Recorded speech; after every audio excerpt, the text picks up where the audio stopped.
Hi అందరికీ ఎలా ఉన్నారు? ఈరోజు ఎగ్ బిర్యానీ ఈజీగా, సింపుల్‌గా అయిపోయేటట్టు ఎలా చేసుకోవాలో చెప్తాను. ఇదైతే dum style of egg biryani. First అయితే ఎగ్స్ బాయిల్ చేసేసుకోవడానికి పెట్టుకుందాము. అండ్ నెక్స్ట్ వచ్చేసి ఆనియన్స్‌ని ఫ్రై చేసుకుందాము. ఎవరికైతే ఆనియన్స్ నచ్చవో వాళ్ళు ఈ స్టెప్‌ని స్కిప్ చేయొచ్చు.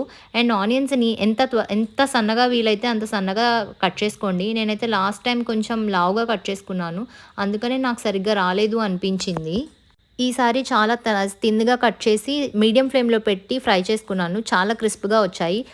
ఫ్రై చేసుకున్న తర్వాత కొంచెం సేపు డ్రై చేయండి. అంటే ఫ్యాన్ కింద పెట్టేసి వదిలేసేయండి. చాలా క్రిస్ప్‌గా వస్తుంది.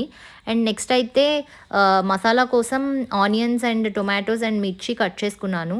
దాని తర్వాత బిర్యానీ రైస్‌ని నేను సోక్ చేసుకోవడాను. మినిమమ్ ఒక 30 మినిట్స్ సోక్ చేసుకుంటే మనకి కొంచెం క్రిస్ప్‌గా వస్తుంది.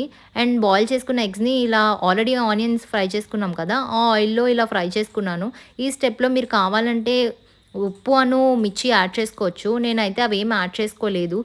ఈ రెసిపీలో నేను ఎంత మినిమల్ మసాలాస్ అయితే వేయొచ్చో అంత వేశాను. అండ్ ఇక్కడైతే బిర్యానీ రైస్ కోసం కావాల్సిన బిర్యానీ స్పైసెస్ అన్నీ వేసేసి బాయిల్ చేసేసుకుంటున్నాను. స్టార్టింగ్‌లో నేను క్యాష్యూస్ ఫ్రై చేసుకోవడం మర్చిపోయాను. అందుకే ఫ్రై చేసేసుకున్నాను. అండ్ వన్స్ వాటర్ బాయిల్ అయిన తర్వాత మాత్రమే మనం రైస్ వేసుకోవాలి. లేదంటే ముద్ద ముద్దగా అయిపోతుంది. నేను ఇక్కడైతే వాటర్ బాయిల్ అయిపోయాయి. రైస్ వేసేసాను.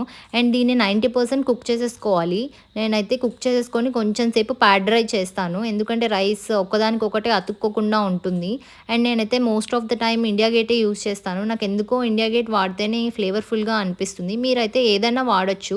ఒక్కొక్కళ్ళకి ఒక్కొక్క ప్రిఫరెన్స్ ఉంటుంది కదా! అండ్ ఇలా వాటర్‌ని మొత్తం స్ట్రెయిన్ చేసేసుకోవాలి. అండ్ నెక్స్ట్ మసాలా కోసం ఫస్ట్ మనం ఆనియన్స్ ఫ్రై చేసుకున్నాం కదా! ఆయిలే యూజ్ చేసుకోవచ్చు. దానిలో బిర్యానీ స్పైసెస్ ఒక్కొక్కటి వేసేసి నేను ఇంకా ఆనియన్స్, మిర్చి అండ్ టొమాటో వేసేసి ఫ్రై చేసేసుకుంటున్నాను.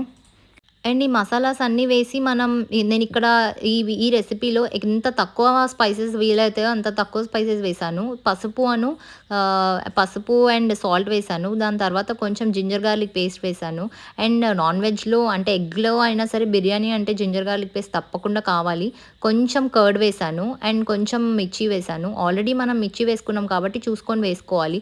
ఒక్కసారి అవి ఫ్రై అయ్యాక మనం బిర్యానీ రైస్‌ని ఇలా వేసేసుకోవడమే. చూసారా రైస్ ఎంత విడిపోయి వచ్చిందో అలా ఉంటేనే మనకి క్రిస్ప్‌గా ఉంటుంది. అండ్ ఒకవేళ మీకు ఇలా నచ్చదు అనుకుంటే కొంచెం వాటర్ పైన స్ప్రింకిల్ చేసుకోవచ్చు. నేనిక్కడ లేయర్స్‌గా వేస్తున్నాను. నాకిలా లేయర్స్‌గా ఉంటేనే నచ్చుతది. మీ ప్రిఫరెన్స్‌ని బట్టి మీరు ఈ స్టెప్‌ని మార్చుకోవచ్చు. ఒకేసారి రైస్ అంతా వేసేసి దాని పైన టాపింగ్ చేసుకోవచ్చు. ఇలా లేయర్స్‌గా వేసుకోవడం వల్ల మీకేమవుద్దంటే ఈవెన్‌గా కుక్ అవుతుంది. అండ్ మనం బాయిల్ చేసుకొని ఫ్రై చేసుకున్న ఎగ్స్‌ని కూడా ఇలా పెట్టేసాము. దాని మధ్యలో కొత్తిమీర అండ్ పుదీనాని కూడా వేసుకోవాలి. అండ్ నేను కొంచెం ఘీ కూడా స్ప్రింకిల్ చేశాను. అండ్ అది చూపించడం మర్చిపోయాను. అండ్ పైన కాష్యూస్ వేశాను. అండ్ పైన ఒక లేయర్ మీకు ఘీ నచ్చదనుకుంటే కొంచెం ఆయిల్ అన్నా వేసుకోవచ్చు. అండ్ చూసారా దమ్ముకి వదిలేసాను. నేను ఒక 10 మినిట్స్ అలా సిమ్‌లో పెట్టేసి వదిలేస్తాను. ఎందుకంటే మేము ఆల్రెడీ రైస్‌ని మనం కుక్ చేసేసుకున్నాం కాబట్టి అంత అవసరం లేదు. చూసారా ఎంత కలర్‌ఫుల్‌గా వచ్చిందో. నేను ఇక్కడ ఏ కలర్స్ యూజ్ చేయలేదు. ఏ ప్రిజర్వేటివ్స్ కూడా యూజ్ చేయలేదు. కేవలం ఉప్పు, కారం, పసుపుతోనే చేశాను. చాలా యమ్మీగా చాలా టేస్టీగా వచ్చింది. ఇలాంటి బిర్యానీస్ మీరు ఇంట్లో గనుక చేసుకుంటే చిన్న పిల్లలకైనా, ఓల్డ్ పీపుల్‌కైనా ఈజీగా తినిపించేయొచ్చు. అండ్ స్టమక్‌కి కూడా చాలా ఫ్రెండ్లీగా ఉంటుంది.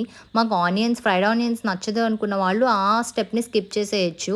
అండ్ నాకైతే నా one of the best recipes మీరు కూడా ట్రై చేయండి. చాలా సింపుల్‌గా, చాలా ఈజీగా, టేస్టీగా అయిపోతుంది. ఈ రైనీ సీజన్‌లో అయితే ఇంకా బావుంటుంది.